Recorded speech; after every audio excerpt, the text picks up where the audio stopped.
Welcome back and thanks for staying with us. We're now into our final hour on the program. We conclude at 9 o'clock. It's the second day of the week, the 6th of September. It's the second day of school as well for hundreds of students and many teachers who went back to the classrooms yesterday following the summer vacation period.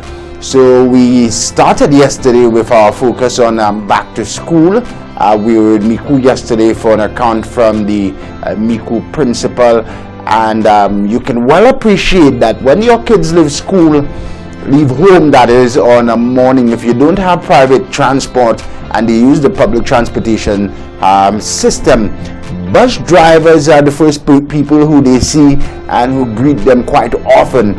And bus drivers play a very important role in safely getting your students and teachers to the school plans and back home when school ends.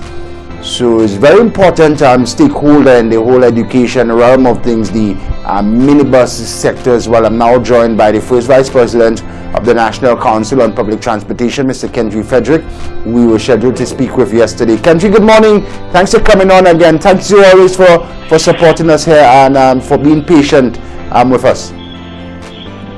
Thank you and good morning. You're welcome.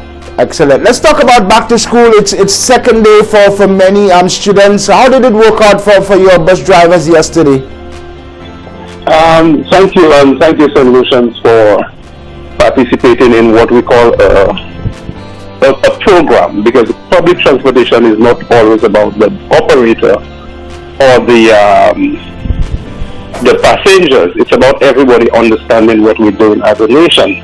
But yesterday went almost seamlessly. What we noticed, we had to adjust quickly to the volume of vehicles on the road, particularly coming from south into Cascade. So, with that being said, we noticed that most persons have adjusted to some of the delays that we've had, and even more particularly the adjustment in the protocols. But we're still asking persons to be on their guard. If you are more comfortable wearing the mask, then again, please do so, because we do not want the epidemic to blow out of proportion as previous months. So yesterday went almost seamless, but it's all because of the passengers, the radio announcers, the media, you name it, everybody coming together with the minibus operators to make a successful day. We are hoping the same can happen today into the coming months, up to December, when school will close for the season. So all in all, we are very grateful. Even the Ministry of Health, the Ministry of Education, the Royal St. Lucia Police Force, everybody who participated in making the reopening of school a success. Right. It would have been, Kentry, the first time that students were exposed to the new bus fare since they came into effect. Were you satisfied that the students were quite well informed of the new prices? I would say 80 to 90% satisfied. There are areas in which we have to make adjustments with the ministry and the different routes in terms of the actual price. So there are some places that the price need a little adjustment, not lift or drop. But for example, from Castries to Northwest would have been 150, and probably you'll have by Piton Company, which is a bit further, for 125. So it needs to be adjusted the other way around. But that is not a big issue, because the persons are from the community and they are of different communities, and they understand the adjustments we have to make to reverse some and to, But generally, as I said, 80 to 90% satisfied as to what went on yesterday. Right. From some parents, we have received reports, and normally you get these reports of the loud music played on some of the school buses. What say you in response to that? Is it something that the council has overall responsibility over?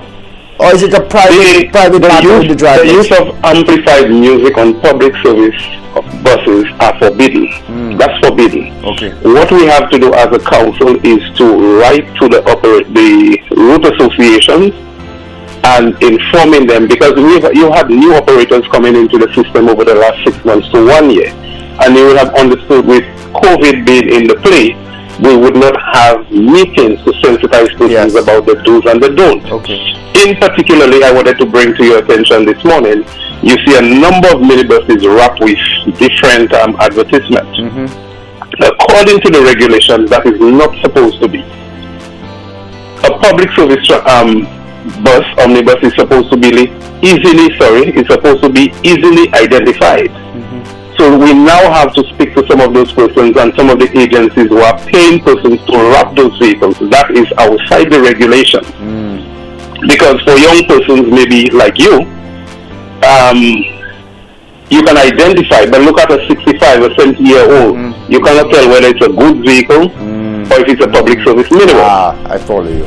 And therefore, the bus is supposed to be as plain as possible so that the elderly can see the banner, they can see the number plate to identify. Because you would understand some persons are old and frail, and we have to make provisions for them within the transportation sector. So we're just sending the message out there. Those persons who are advertising on the minibus, it is not supposed to be that way. We can facilitate an ad or two, but understand that the police is supposed to identify, the customer is supposed to identify. Persons who are conducting other businesses supposed to know that this is a public service minibus and not just a vehicle advertising for whatever company.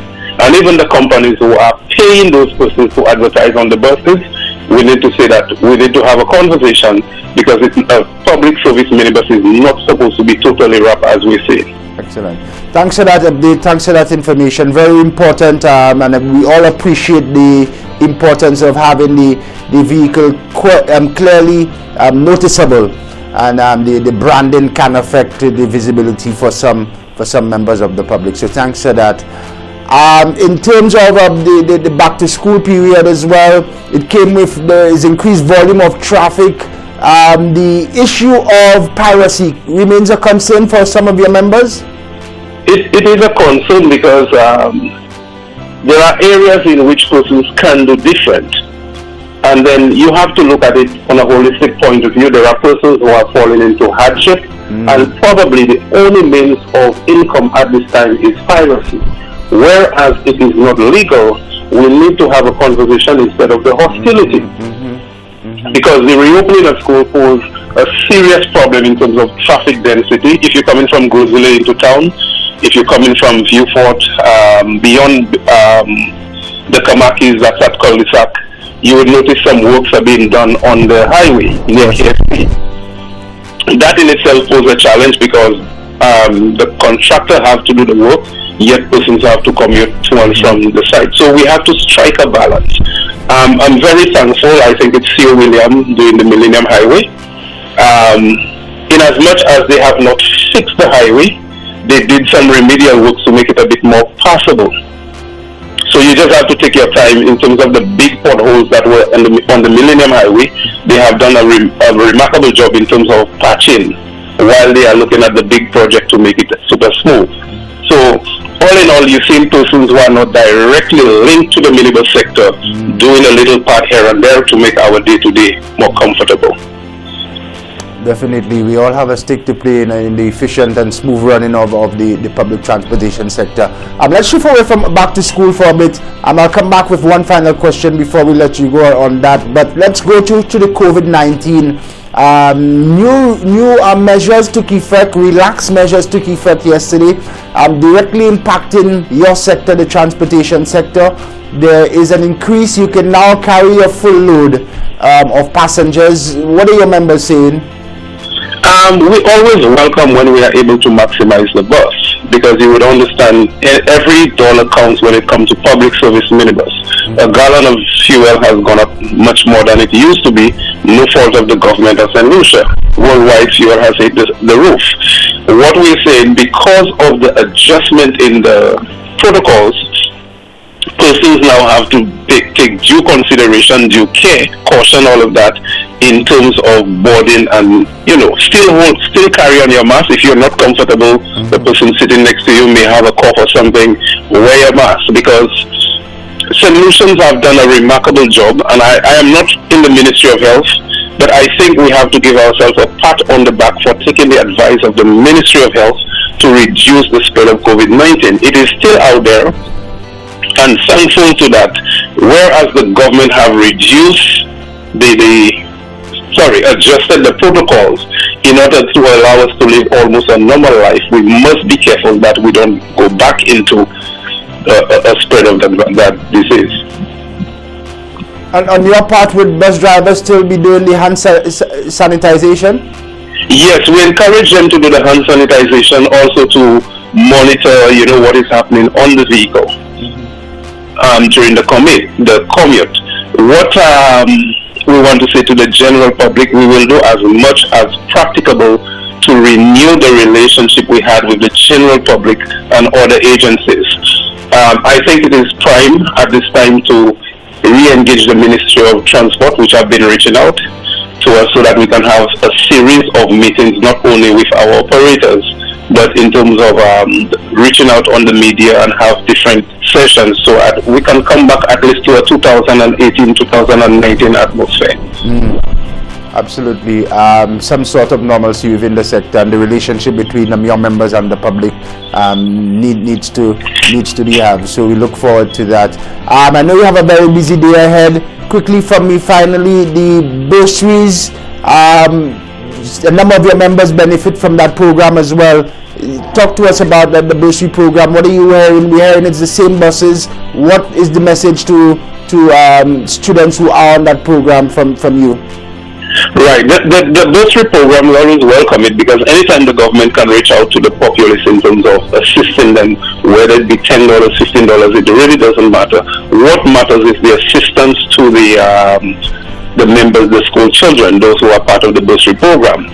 What we are saying to the children, make the best of the opportunity, but our operators who are receiving from that, ensure that if you are going outside of your route, which is very important.